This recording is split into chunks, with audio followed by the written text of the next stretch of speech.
রাজধানীতে বিএনপির পদযাত্রা কর্মসূচি চলছে। কিছুক্ষণ আগে মিরপুরে সংঘর্ষের ঘটনা ঘটেছে।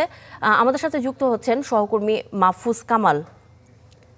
মাহফুজ, এখন কি পরিস্থিতি?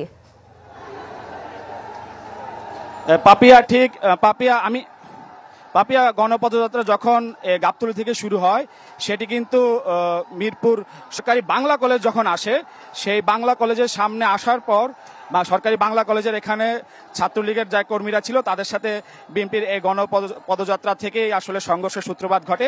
ধাওয়া পাল্টা ধাওয়া শুরু হয়, প্রায় 30 মিনিট ধরে চলছে। এখনো কিন্তু সরকারি বাংলা কলেজের যে মূল ফটক, সেটির সামনে একটি মোটরসাইকেলে আগুন দেওয়া হয়েছে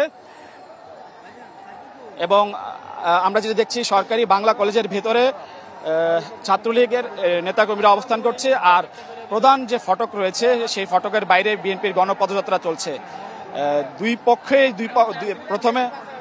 পক্ষে আসলে আমরা যেটা দেখছি ছাত্রলীগের পক্ষ থেকে এক পাশ থেকে ঢিল দেওয়া হচ্ছে, আরেক পাশ থেকে এই পদযাত্রা থেকে যে প্রধান সড়ক সরকারি বাংলা কলেজের সামনে মিরপুর, সেই মিরপুরে গণপদযাত্রা থেকেও হামলা করা হচ্ছে। বলা চলে যে পাল্টাপাল্টি সংঘর্ষের ঘটনা ঘটছে, এটি চলমান রয়েছে। আর বেশ কয়েকটি মোটরসাইকেল এবং গাড়ি ভাঙচুরের ঘটনা ঘটেছে এই সরকারি বাংলা কলেজের সামনে। পরিস্থিতি উত্তপ্ত বলা চলে।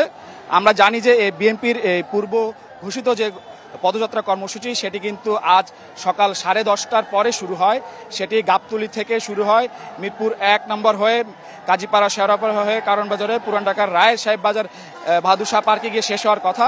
এরই মাঝে একটি অপ্রীতিকর ঘটনা ঘটে, যেটি আমরা দেখতে পাচ্ছি এই সরকারি বাংলা কলেজের সামনে এসেই আসলে সংঘর্ষের ঘটনাটি ঘটছে।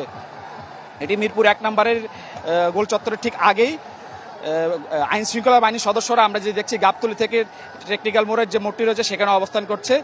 আর গণপদযাত্রা গাবতলী থেকে মিরপুর 1 হয়ে শেওড়াপাড়া, কাজীপাড়া, কারওয়ান বাজার, এফডিসি মোড়, মগবাজার হয়ে পল্টন হয়ে পুরান ঢাকার বাহাদুর শাহ পার্কে গিয়ে বিকাল 4টায় শেষ হওয়ার কথা।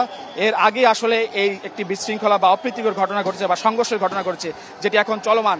সরকারি বাংলা কলেজের সামনে ছাত্রলীগের কর্মীদের সাথে বা ক্ষমতাসীন দলের নেতাকর্মীদের সাথে বিএনপির পদযাত্রা থেকে একটি সংঘর্ষের সৃষ্টি হয়, সেটি এখন চলমান রয়েছে। এখনো পর্যন্ত এই এলাকায় আইন শৃঙ্খলা পরিস্থিতি নিয়ন্ত্রণে আইন শৃঙ্খলা বাহিনীর সদস্যরা আসেনি, এখনো সংঘর্ষ চলছে। তবে সরকারি বাংলা কলেজের ভিতরে থেকেই আসলে আমরা দেখছি যে ক্ষমতাসীন দলের অঙ্গ সংগঠনের নেতাকর্মীরা অবস্থান করছে। আর সরকারি বাংলা কলেজের বাইরে আমরা যেটি দেখছি যে রাস্তা প্রধান সড়ক, সেখানে গণপদযাত্রা অনুষ্ঠিত হচ্ছে। এই পদযাত্রা আসলে বিএনপির পূর্ব নির্ধারিত কর্মসূচি এবং